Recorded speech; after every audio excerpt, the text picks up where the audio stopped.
Hello, Miami. You're watching 305 Sports Now, your home podcast and channel for all things Miami sports related. I am Will.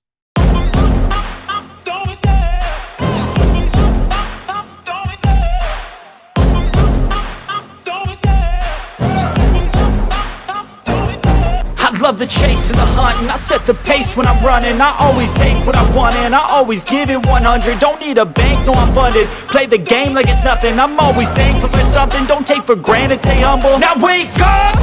It's time to look at the enemy. Look in the mirror if he is no friend to me.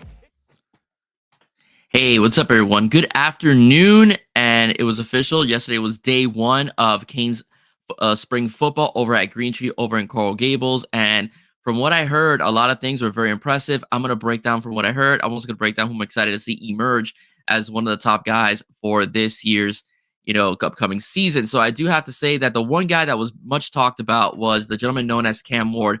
Cam Ward, a transfer out of Washington State, according to Locked On Canes, and what I saw also on X, looked absolutely phenomenal in terms of throwing the football, the intermediate routes, the way he threw them, the way the ball had a zip. I saw some of them on X as well.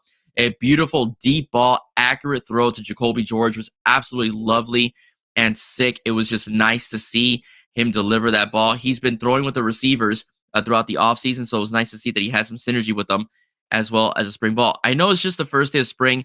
We can't get too hyped, can't get too excited, and so on, but it is nice to see that the quarterback room is looking really good this year for the Canes, especially since we got Cam Ward, and who originally thought was going to go to the NFL and was able to change his mind and join the Miami Hurricanes. Xavier Restrepo looked really good as well. 7-on-7, had a beautiful one-handed catch over Daryl Porter Jr., a nice catch that became a still shot over on social media, on Twitter as well. Some good shots taken by Canes media. Some good reporting by Alex Donner and Brian Smith as well. So I will say that is a good thing as what we've seen. The offensive line, from what I heard, looked pretty big and strong. Of course, Cece and Kiko Maui-Noa, the both brothers of Maui-Noa brothers, are out of spring practice. They're getting their shoulders cleaned up. They're fixing up their shoulders due to injury. So we have seen, Luis Cristobal in the rotation as well. I heard Markel Bell saw some. I'm not sure. I'm not there, but I think I heard a report that Markel Bell did see some time in practice as well. So I heard the line looked really good. The running backs looked really good as well. The wide receivers, of course, look really good. The one guy that really impressed me when I saw his highlight online was JoJo Trader. JoJo Trader, I heard, has been doing really good in practice, or at least, in terms of when he's worked with Cam Ward.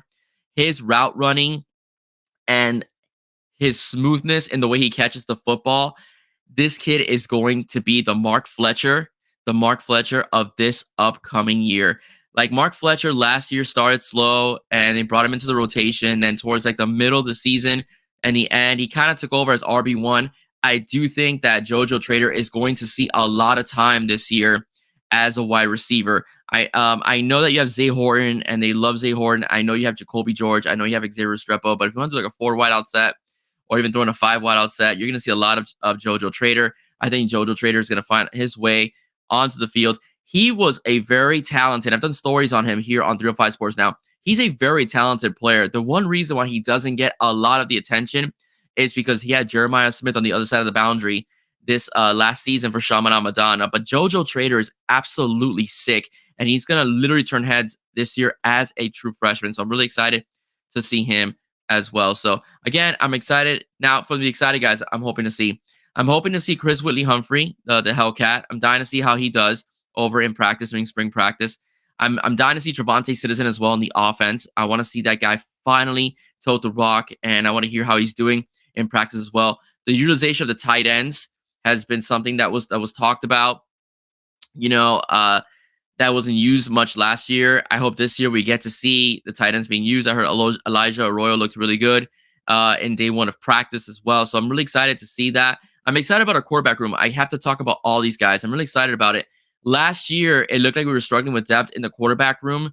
This year, with Cam Ward and then Ja'Cory Brown and Reese Poffenbarger and Emory Williams. I heard Emory Williams looked really good in spring practice. He had a very, very bad injury at the Florida State game. He broke his arm. I heard he has no restrictions and he's just throwing the football and he's throwing it very efficiently as well. I heard Reese Poffenbarger had a nice deep ball throw as well. I don't know if it was referring to Cam Ward or to Poffenbarger, but Elijah Royal said he was slanging it. I'm assuming it's Cam, but I think it might have been Reese as well. So Judd Anderson looks huge. All right, he looks like, I told you a little bit Batman on Twitter. He looks like Goliath out there. So I'm really excited about everything. I want to hear more about the defensive side of the ball as the practices progress. I'm dying to hear how Ruben Bain does. I heard Ruben Bain, look really good in some of the still shots I saw. Ruben Bain, I predict, will possibly get a 10-sack season. That's something that Rasa edits. Go check out his show. Rasa edits is Sebastian Lane over at the Flow Network, and he basically said that if any of us thought there'd be a 1,000-yard rusher, a 1,400-yard receiver, and also a 10-sack defensive player, and I picked Ruben Bain to be the 10-sack guy. I don't see why he can't go for 10 sacks. He had 6.5 last year. He was robbed of about two or three of sacks through the holes that were not called. So he could have actually almost had 9 sacks last year. With the defensive talent that we have at the front four, or the three, depending on what scheme Lance Guidry wants to run. The other side, whether it's Jaden Wade or Nigel Lee Kelly, Ruben Bain is going to have a lot of one-on-ones because you can't double team everybody and you can't pass protect for everybody. So I think Ruben Bain will be able to, if possible, get to 10 sacks this year. If he does get the 10 sacks this year, watch out, guys, because the Miami Hurricane defense is going to once again dominate, especially in his second season under Lance Guidry. I want to hear more about Michelle Powell. Didn't hear much about the defense today. I heard a lot about the offense, though, because we all love offense. And Michelle Powell, I want to hear a lot more about how Saquon Patterson progresses as practice goes throughout spring. Ladies and gentlemen, if you like what you heard, I'm done. All right, I wanted to be short about it. I will be doing a new possible game soon. I'm not sure who I'm picking yet, but I might be doing a possible game soon, so stay tuned for that. But if you like what you heard, please do not forget to like, share, and subscribe to 305 Sports. Now, let's get me to 2,000 subscriptions before the summer. Let's try to get it before the summer. I'm already at 1,500. Let's do it before the summer. All right, ladies and gentlemen, have a good one, guys. Stay safe. God bless you soon. Bye-bye.